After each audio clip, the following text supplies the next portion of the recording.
green. Okay. I'm gonna get you. Yes, monkey.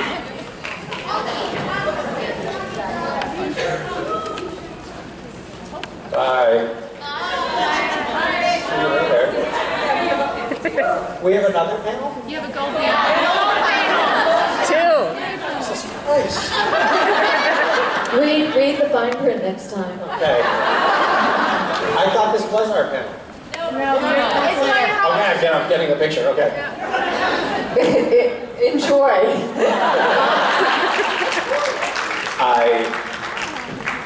In case you can't tell, I find that I'm just led around and do what I'm told at these conventions. No, Victoria's shaking her head. You do not do what you're told. You're in my ass. There's a photo that I just saw of Victoria, who is my handler on Saturdays and Jared's handler on Sundays. And there's a photo of me and Jared with her in the middle of the schmelke took. And we're like both being silly. I think Jared is going in for a kiss or something. And her expression is just like years of deep resentment and being over it. Love you.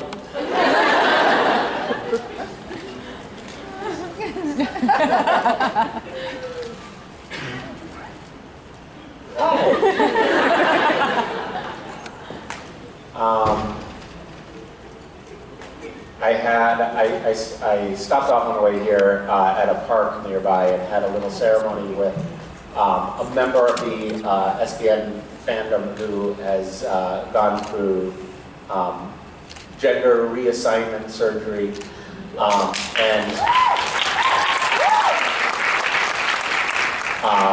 and we were just starting the process of making like a sort of prayer flag kind of thing from the binding, the bandage binding, tank top binder. Obviously, there is a word for it. I didn't have it handy, but he started cutting it up with scissors, and I was like, "Let me cut some," and I immediately fucked the whole thing up. And then spent the next 15 minutes trying to explain why it's better with it fucked up. But it was a lovely moment, and it was lovely to be a part of something like that. It's nice to be in a community where people support each other through the hard transitions in life, and that felt like one of those moments, and I'll cherish that for a long time. And I noticed in this community that people are really being supportive of each other in hard moments, and it's just lovely to see. It's not all about that. I also see people being real assholes to each other, but that's right, in particular.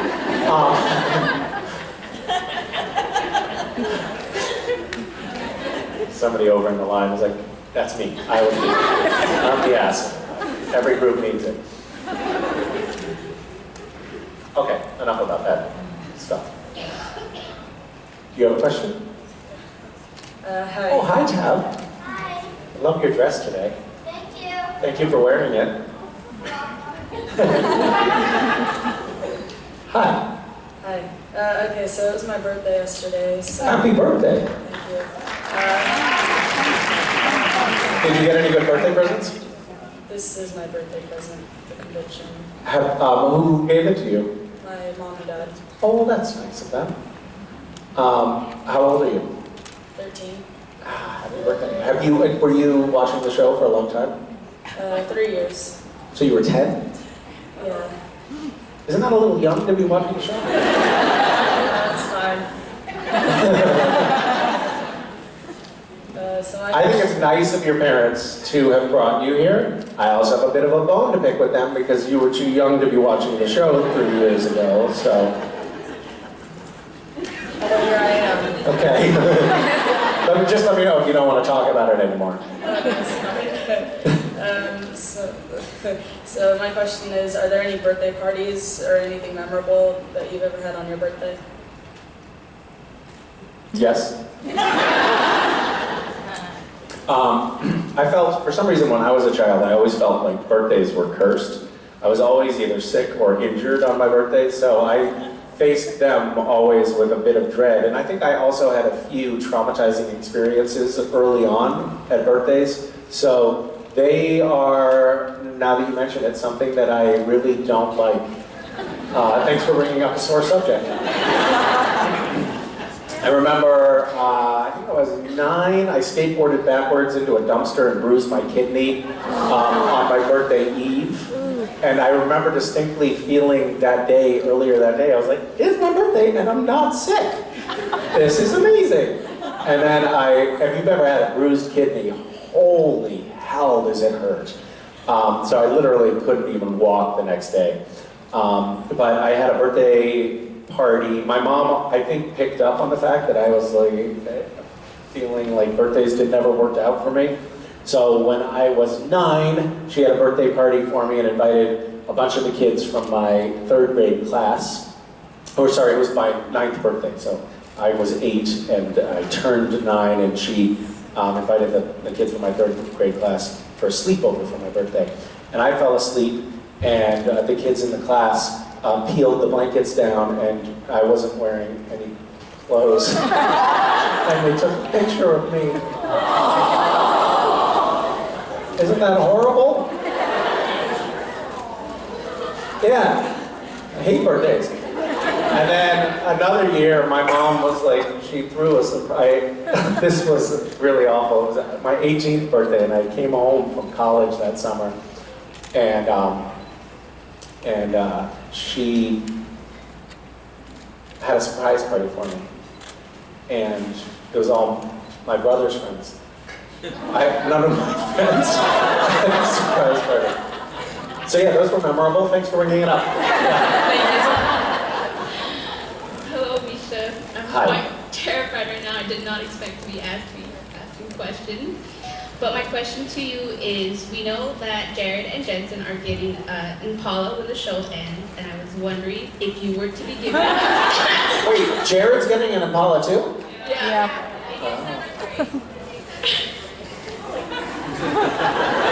When is all of this shit getting negotiated? I want an Impala. If you were to be given I want the Pimp-mobile. I want my Pimp-mobile. The problem is the show doesn't own that car, so I won't get it. I'll be like, I want a trench coat. They'll be like, no, Misha, you don't get a trench coat. Those trench coats are for Jared and Jensen, I'm sorry. They claimed them. You didn't get the email about when to stake a claim to a valuable thing from set? I'm sorry, yeah, they took those. No, you may not have that teacup either. You may have this pack of peanuts from Craft Services. Be happy. It's a keepsake.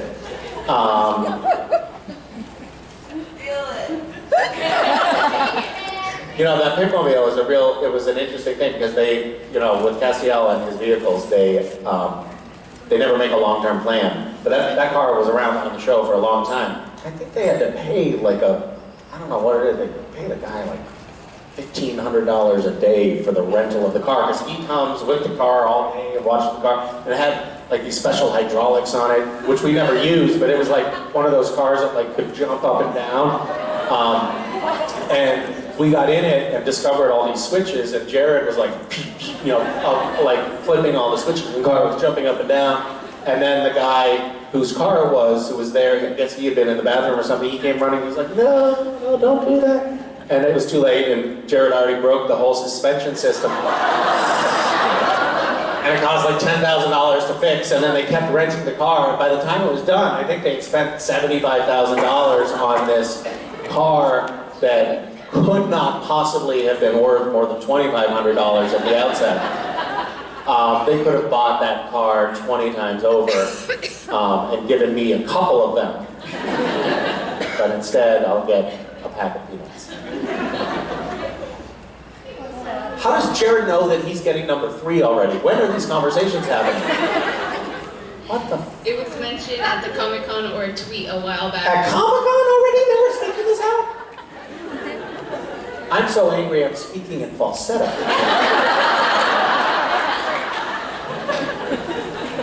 had an actual question, Misha. That was an actual question.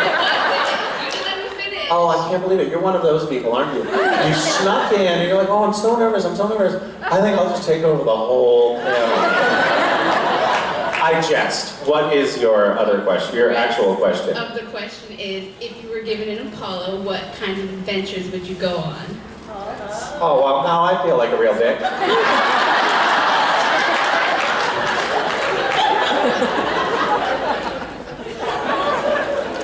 Well, so 1 is taken, 3 is taken. Those are the most reliable vehicles in the fleet. The rest are really not terribly street safe or anything that you would want to go anywhere in. But I can say that the bench seat in the back of the Impala could be a good spot for a lot of great adventures.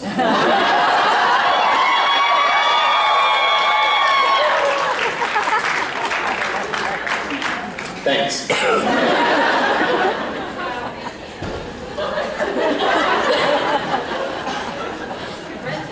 Okay. Rent it?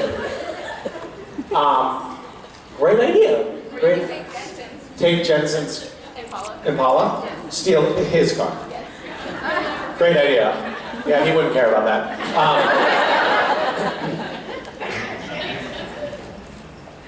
Hi, Castiel. Just come stay on I-5. You live on I-5. Are you suggesting I carjack Jensen?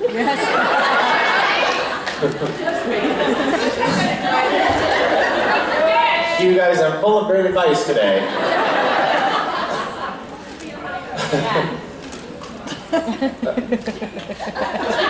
Hello, Misha. Hi. So, my question is, what do you think is Castiel's most, major character flaw that he has?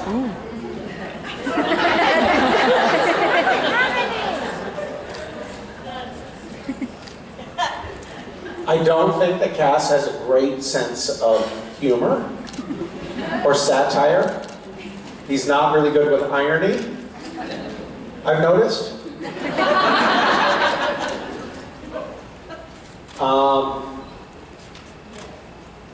Did you say yet? Fashion sense is lacking. He's a bit frumpy for my taste. He doesn't have a lot of variety in his wardrobe, as another qualm I have with him.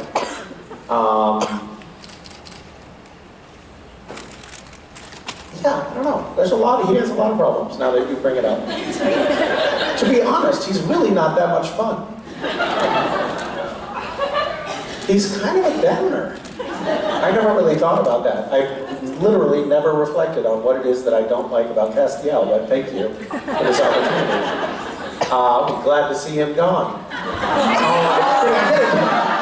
Angry mob kills actor on stage.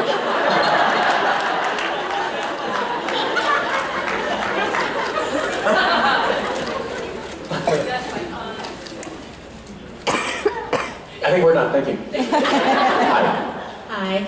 I was wondering if you ever had a really bad idea that and when you did it, it turned out fantastically well. God, that is such a weird question. Children? Yeah.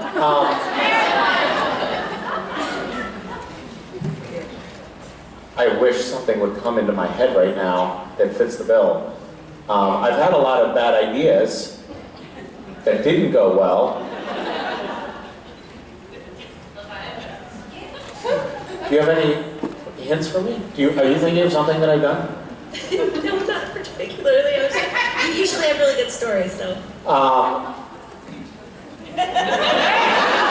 Gish! Gish? Gish was I don't think Gish was a bad idea. On the surface, it is a bad idea. You're right.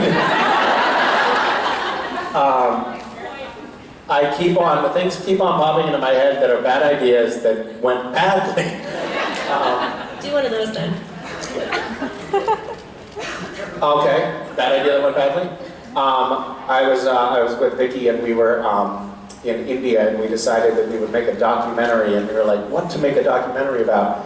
And we saw someone washing their dishes in the river, but there was a floating dead water buffalo just a few yards upstream of where they were in the river. And I was like, that doesn't look like, I'm not a microbiologist, but that doesn't look like the healthiest choice to me. And so we started making a documentary on sanitation in India. That moment, we're like, that would be a great project for us, because we got a little stir crazy. We were traveling around the world, and we were like, well, I'm bored with just traveling. We had this camera with us. So we're like, we'll make a documentary on sanitation in India. And we wound up, we were children at the time, I think like 19 or something. And we wound up, that can't be right, I don't know how old I was. I wasn't 21. We wound up in the Ministry of Sanitation eventually, interviewing the guy in charge of like garbage disposal in India.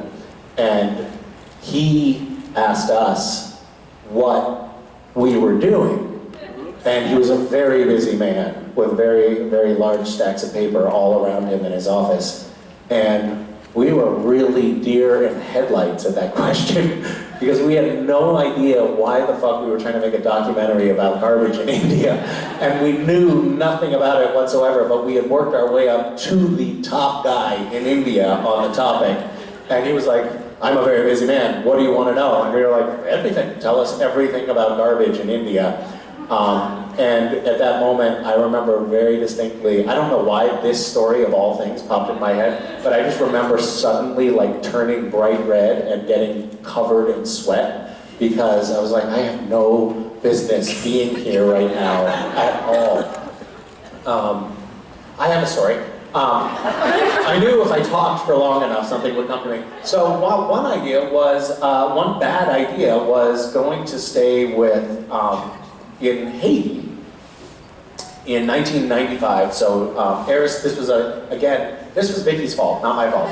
So Vicky had met this guy on a plane who was doing mission work, like bringing supplies down to Haiti, and chatted up with him, and then she was like, well, that sounds like fun, can I go to Haiti? And at the time, there was only one flight a day from the US to Haiti, because there had been like this restriction on travel to Haiti because there had been a coup, Drum Aristide had been overthrown in the coup, there was a lot of violence, and so there was a State Department travel ban going to Haiti unless you could get this special visa saying that you had some business going to Haiti, which we managed to get in short order. And we got on a plane and we went to Haiti, and we ended up staying with a liberation theologist priest who was friends with Aristide. And at the time, all of Aristide's friends were getting killed by death squads. And we figured out, like, oh, so there's a State Department ban. We were just like, oh, State Department ban, well, we got to figure out how to get our visa, instead of like, there's a State Department ban, don't go there.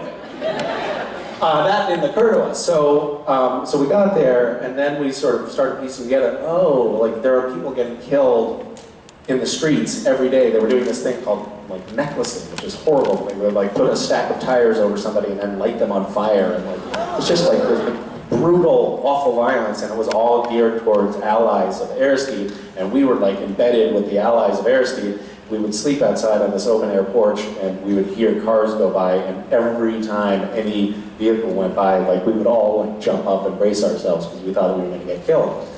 And yet, that trip, which was a very, very bad idea, ended up being the like seed and genesis, I think, of having a longer term relationship with Haiti, and ultimately, you know, I think was a building block in getting the orphanage in Jack Mount built, the JCC.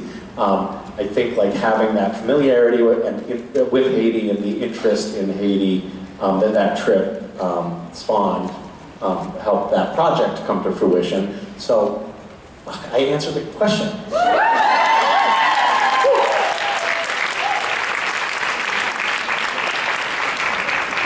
Thank you for your intense patience there. I'm sorry about the whole sidebar about garbage in India. I don't know What happened? Hi. Hi, Misha. I was wondering if you had ever watched Buffy, because there's a character named Anya, and she's a demon who becomes human, and she has to learn what that means.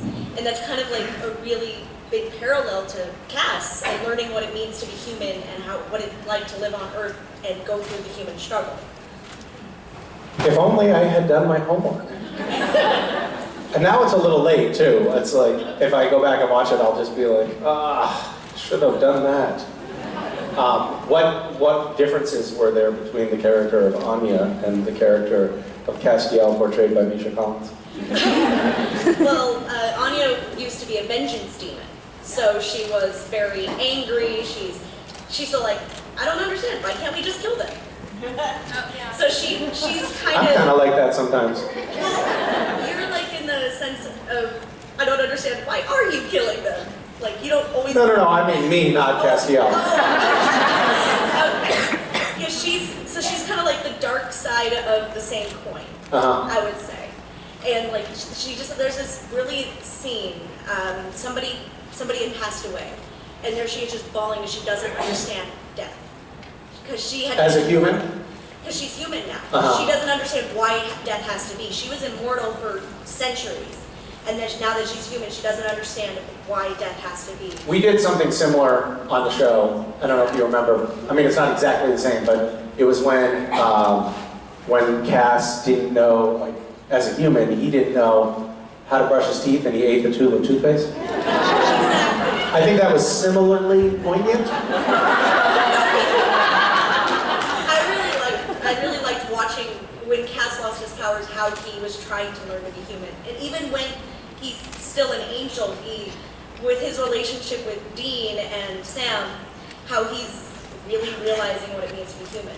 And like that scene where you are being made to kill Dean over and over again, and then when you get down to earth, you just actually can't do it.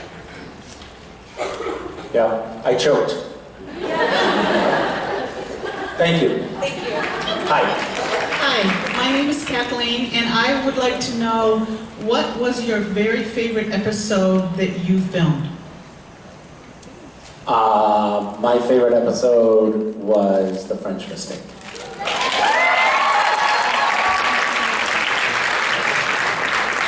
Why was it your favorite? Oh, sorry, that's two. Oh, because it was better than the other ones.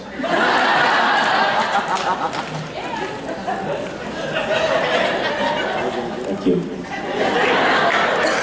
Hi there. I think it's really great that you are working with your kids to inspire them for cooking. It's becoming a lost skill, and I really think it's great to embrace that and work with them on it. And I'm just wondering, do you have like an experience or an incident where you just look back fondly on that this was something great that you did with your kids? It could be something that was phenomenal, or it was a complete screw up in the kitchen, or whatever. I was just curious to see, like, just how something like that.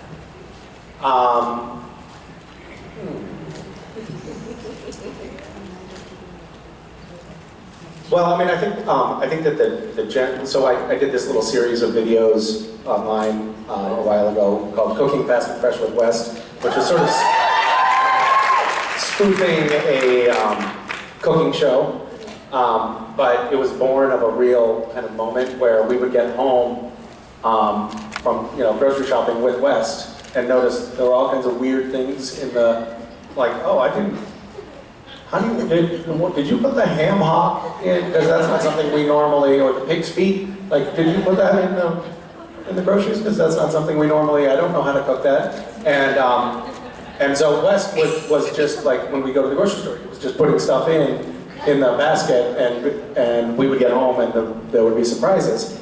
And so we thought, well, he seems to be getting the hang of this, so we just let him loose and let him, put whatever he wanted in the basket and then lead in the cooking process. And that was a very organic thing that turned out to be, like, he just felt like, oh yeah, I'm right at home doing this. And it was really, I thought, very, very funny. But it was also instructive because it showed us that if we gave the children license to do things and didn't get in their way with all of the stricture that parents normally have, like, don't do that, that's not how we cook. I think the parents are often so they're so hamstrung by the idea that they're supposed to be teaching their children how to do things that we often don't allow them to experiment their way into things. And by letting the kids experiment their way into cooking, I think we've sort of accidentally discovered that if we allowed them to do that, then the kitchen starts to feel like a fun, like almost like a playground to them. It's a fun place that's not scary, and it's not onerous, and it's not full of rules that are creatively stifling. It's a place where they can go and make whatever they want, and so they started making things like they would call them concoctions. And if the concoction included everything in the spice drawer, it would be a very expensive situation. And I would be like, no, what did you do? So I moved the spices to a place where they couldn't find them. But in general, I think that it's like given them a sense of like pride and let them be more creatively free in the kitchen than they otherwise would have been. And while that's, from a culinary standpoint, often disgusting, it's, I think, been good for them and good for us. And it was just lucky, because I think my instinct, from the beginning was like, don't do that, that's gonna make a mess, or that's gonna be disgusting. But allowing them to play with it has been, I think, on balance, we're really good. Yeah, it's been interesting for us because we're the proceeds from our cookbook are going to charities that our ambition is to fund charities that help bring access to healthy food to people that wouldn't normally have it. We're trying not to say just like hungry people, but there's this huge problem in our country, which is that there are a lot of people who live, for example, in inner cities who literally don't have access to groceries. The only stores in a lot of urban neighborhoods in America where you can get food are liquor stores and convenience stores. And in order to get to a grocery store, you have to get on a bus or you have to drive a car. People don't have money for bus fare or extra money or time to get on a bus, and they don't have a car, so they end up buying their food for the family at a convenience store, which means people are literally eating junk food and raising children on junk food. So we've been particularly talking to organizations that are helping bring access to healthy food to families that wouldn't otherwise have it. Vicki, the day before yesterday, was meeting with an organization in South Central LA that I don't remember the name of, so I'm not going to share it, that does this amazing thing. They found all these vacant plots of land, and they're making these beautiful big gardens, and they're bringing, for example, broccoli into public schools and demonstrating the cooking of broccoli to kids who have literally never had broccoli, that live in Los Angeles. That's unbelievable to me. And then, if there's leftovers, they're sharing it with the parents who also are not accustomed to eating broccoli. And the fact that there are those kind of problems happening in the food chain right under our noses is totally unacceptable as far as I'm concerned. And something that we're hoping to bring a little bit of awareness to, and a tiny fraction of the funding that it needs as well. Thank you. Thank you. Hi.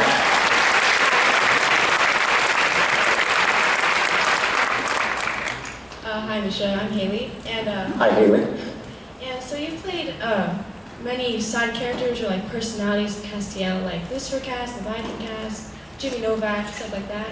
So my question is, what is your favorite character or side character that you got to play on the show? Well, I like that I've gotten to play all of those different characters. It has been much less boring than it would have been on Supernatural. I particularly enjoyed playing Lucifer because Mark Pellegrino had created this great template. I really liked playing the human cast, and I wish that character had lasted a little bit longer on the show because I felt like I had more toothpaste to eat.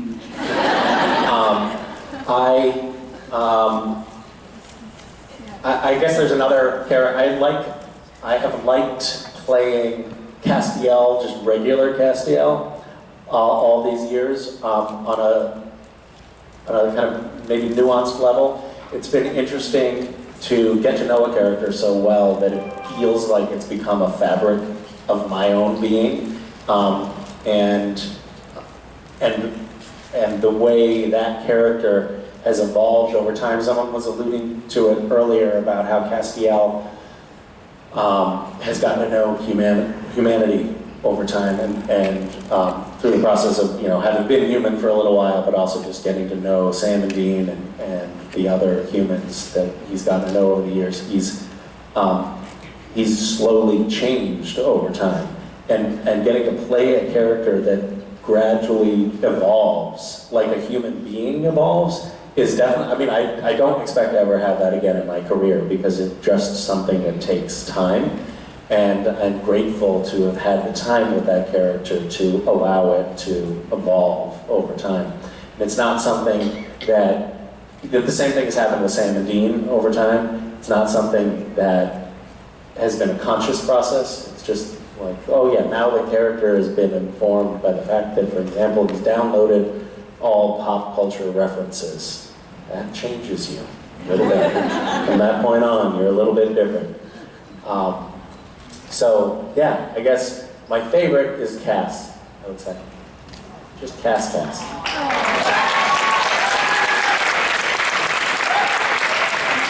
Thank you. Good afternoon, Misha. Good afternoon. I have pre-ordered your cookbook. Thank you. And yesterday you spoke briefly about your book of poetry that we're all waiting for.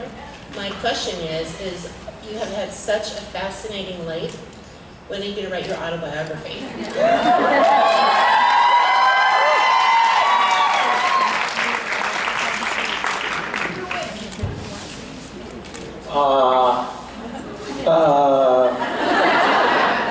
Soon? Soon? Is that what Jared Leto says? Hashtag soon. I feel like if you're going to write an autobiography, you would need to have led a nation, and you probably should be at least 70 years old, or have killed a man with your bare hands. And I have only done one of those three things, so. I'm not 70 and I haven't led a country, so I don't know. I do feel like I need to get my shit together a little bit more before I feel comfortable writing a book. But I appreciate your kind words. I do, we have this tradition in the makeup trailer where in the morning Trisha and I will talk, and she'll say something that will prompt me to tell her a story about garbage in India or something. And she's always like, you have the weirdest life. You should write a book. And that always feels good in the morning. But some of the things I tell her are things that couldn't go into a book, because there are children that read books. It should all go in a book. Thank you. Hi. Hi, how are you? I'm good, how are you? My question is, in your opinion, what has been your most embarrassing moment on set? Thank God you said on set.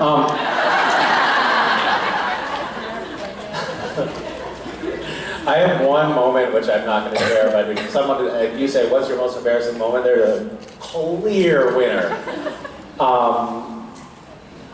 It's so embarrassing that I've only told like 2 people, even though it's the funniest story ever.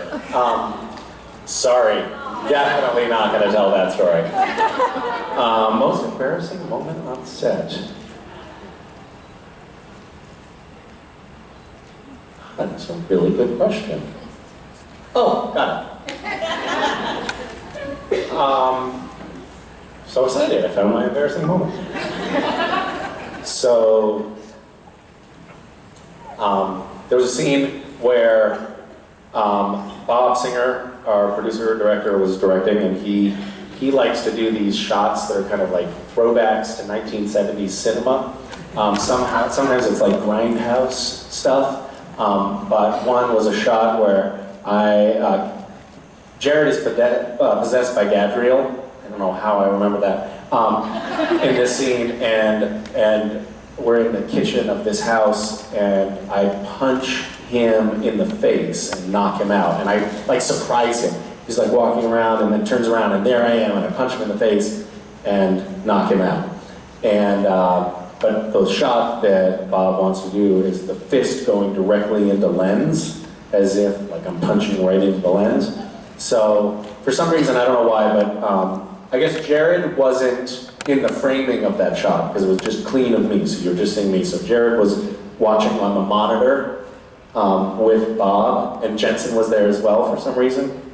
And we did a take, and then everybody started laughing, and then Jensen walked out and he was like, Misha, that was hilarious, you totally got us. And I was like, what?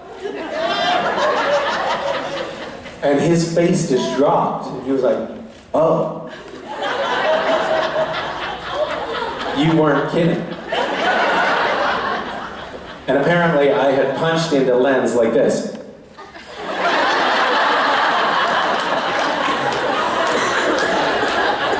That was pretty hard to claw my way back from. Thank you. Hi. Hi, Misha. I actually wrote my question down. Okay. Castiel has a few open character plots that have loose ends, such as his deal with the empty, the strain on his relationship with Dean, and what will happen to heaven after the big showdown with God. Will all those be resolved in season 15, and if so, or if not, which plots are you most interested in seeing him resolve? Well, first let me start by telling you how the show ends.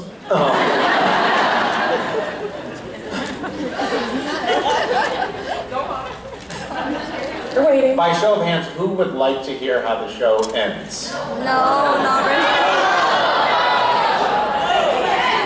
Wait, you raised your hand a second ago and then you put it down? You changed your mind? No, I said if you do want to hear how it ends. And in my head, I said if I see 70 hands go up, I'm going to tell how it went. And you were the 70th hand. So now I have to tell everybody how the show ends. Everybody, I'm going to tell, I don't know why I'm doing this, but I just want to do it. Everybody lives happily ever after.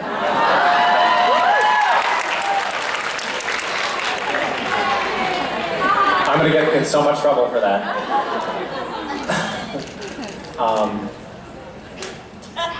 There are some hanging chads in the show. There's a phrase that we use on set all the time where somebody, like, I'll be like, wait a minute, wasn't, you know,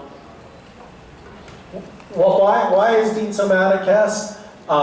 And everyone will say, Misha, don't pull the thread. Just don't pull the thread. Just let it go. Wait, when I do the healing thing, that doesn't fix clothing, does it? Hey, Misha, don't pull the thread. Don't pull the thread. Or when I get shot with rock salt, that grips my shirt, doesn't it? Don't pull the thread.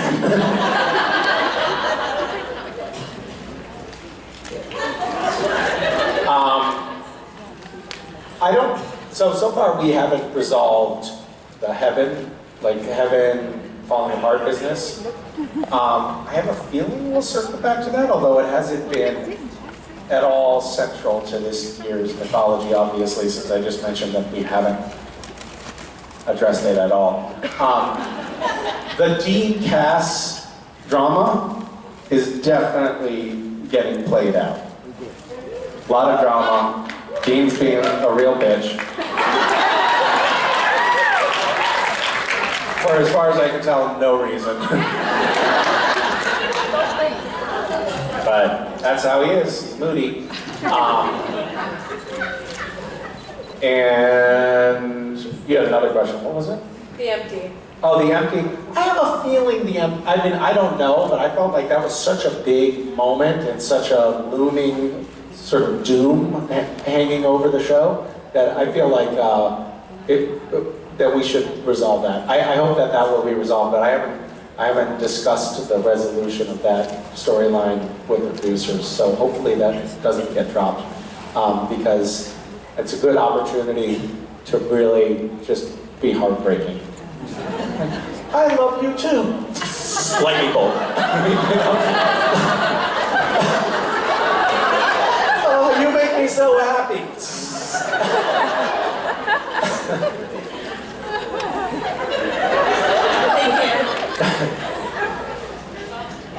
Hi. Hi. I'm Neville. Hello. My question for you is, if you got one episode to act as any other character in Supernatural, who would you want to play? I probably would try to play the backseat of the Impala.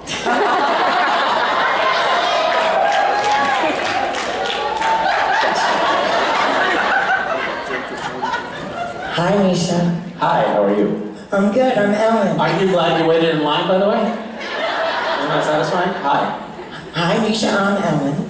I know, we've already done this. No, we really haven't. Well, no, you said hi, I'm Ellen twice, and I said hi twice. You didn't. So now, Okay, sorry. yeah, I'm just saying. Yeah. Okay, so my question is, you have an unprecedented and highly interactive relationship with your fans.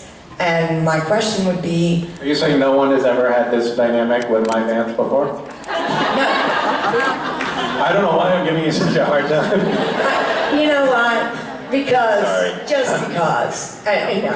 What I'm saying is, why do you do it? I know why we do it. I know why we all text you. I know why we all listen to inside of you and read your tweets and comment on your tweets. What I'm asking is what you get out of it and why you do it.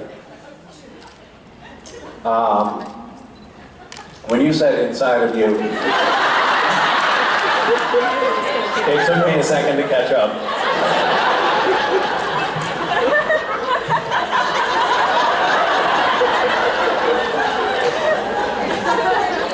I was like, okay.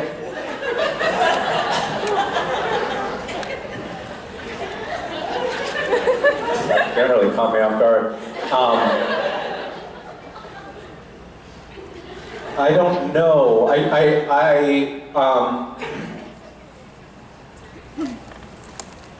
I think I've always been uncomfortable.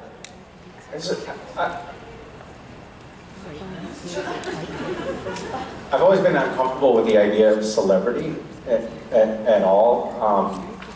And I remember, like, when I was a struggling actor, I was thinking about how, like, what's that going to be like if I'm successful at what I'm doing? That means that I'll be famous, and what's that going to be like? And am I going to like that?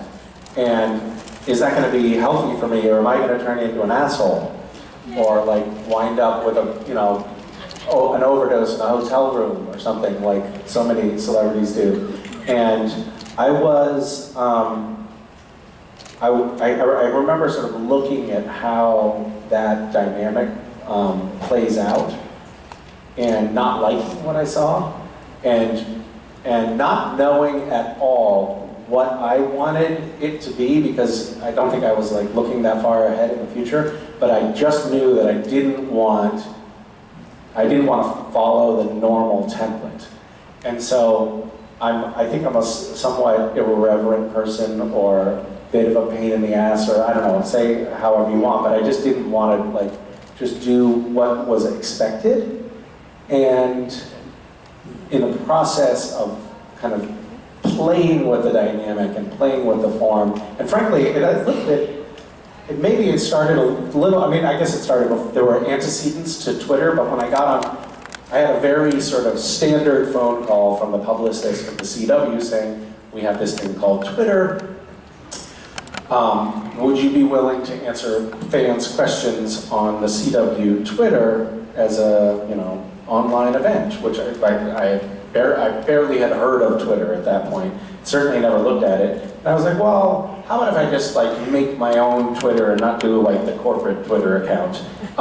And I did that at the sort of prompting of the network. But I knew right away that I thought, oh, I'll just like satirize the self-important celebrity on Twitter. And so I created this weird persona who lived in a bunker, but was very famous, and had Michelle Obama hitting on him, and And I was just sort of playing with it, but people were like, oh, this guy, I think another factor that went into it is that the Supernatural fans are really weird. And then they were like, oh, that guy's weird too, we can be friends.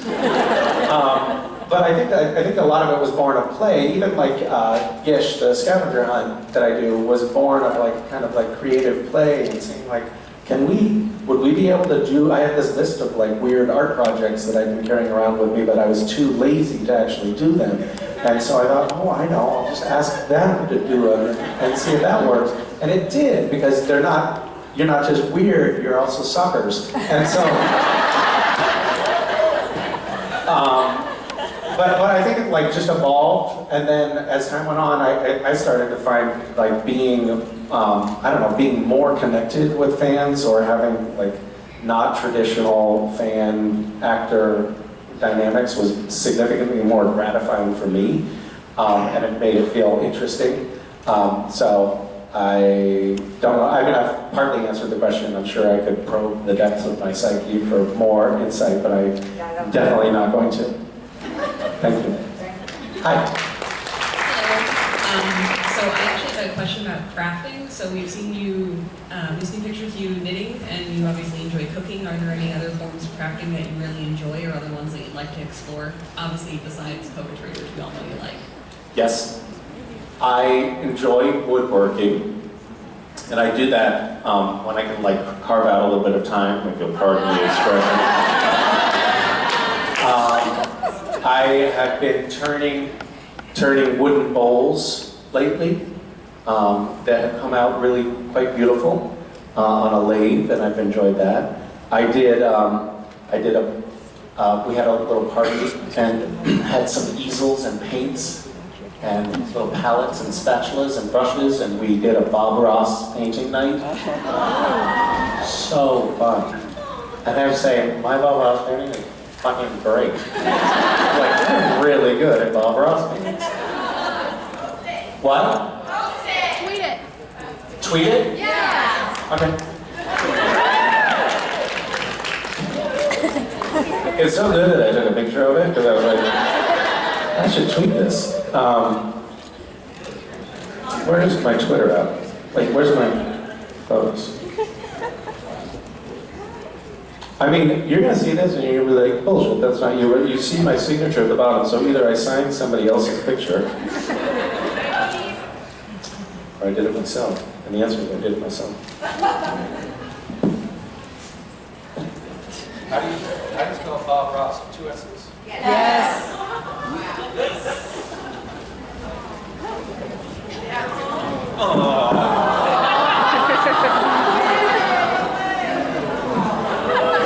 Screw you, man.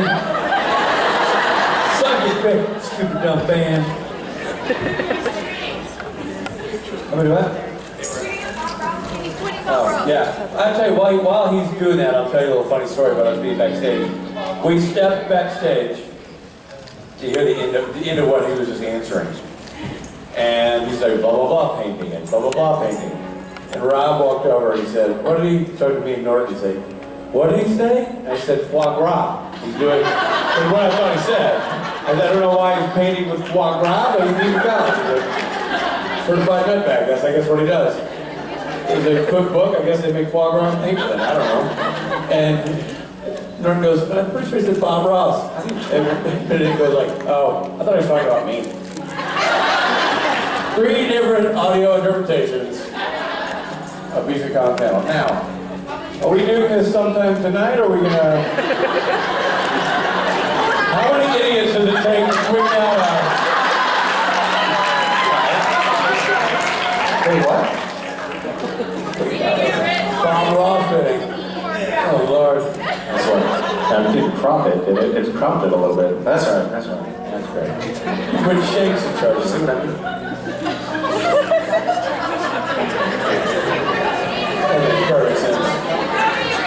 I'm doing great, thanks for asking. This is student aspect ratio. Guys, I know this is incredibly interesting. Well, this is actually, like, we don't do this enough. help each other figure out tech support on our phones on stage. Or ever. We don't ever do that. Well, if we ever looked old, it was in this moment. Yeah. Somebody get my... I don't have my readers on, so I'm like... Ampersand! Wait, what? You guys paid for this? I'm so sorry. I didn't realize. Now you tell me? All right, I'm gonna take this backstage. I'm just firing the bass player, sorry. It's good to have you back, Rich. Good to be back. I'm sorry I missed yesterday. I did an impersonation of you. I lobbed some insult at you, and your retort was... I was a little brain dead yesterday. I recognize that. Today it's good to have you back. Yeah. Thanks for lobbing an insult at me, though. Appreciate that. Hey, anytime. Bye, guys. Thank you for your hospitality. There he goes. Man in the mix.